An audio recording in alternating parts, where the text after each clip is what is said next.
Hope Harrison is an expert and award-winning author on Germany. Earlier, I talked to her about this new chapter in the country's history as she considered the impact of the state election results on German national politics.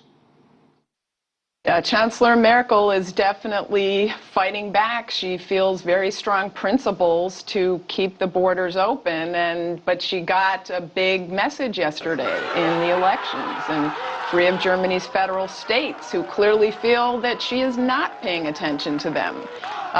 So many people voted, including many people who've never voted before, came out and voted for the AfD, the Alternative for Deutschland party that right now has a primarily anti-immigrant focus. Does she says that this kind of shift to the right is a temporary phenomenon. Is it? Probably not. Things have been going a bit in that direction in Germany for a couple of years now. People worried about what's happening in the European Union and having to bail out other countries. You get more and more sort of, nationalistic people, and the AfD party was founded on that 3 years ago. It was really an anti-Euro party, and now they're moving with the people, realizing, okay, the main issue right now is immigrants. So the system is definitely under pressure. People are saying this is the biggest kind of crisis for Germany and Europe since World War II. The deputy chairman of this party that you just referred to has this quote, and I just want to get your thoughts on it. He said, "We have a very clear position on refugee policy. We don't want to take in any refugees. All who voted for us stand behind this policy." Very clear-cut in his comments. And we've seen this sentiment kind of coursing its way through Europe, and Germany's always kind of been very steadfast about this.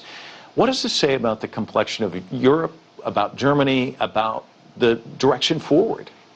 That everything is changing. The foundations of the post-World War II order are kind of under threat. This democratic union where borders don't matter in the EU, with this mass influx of immigrants in Germany alone, over 1 million people last year.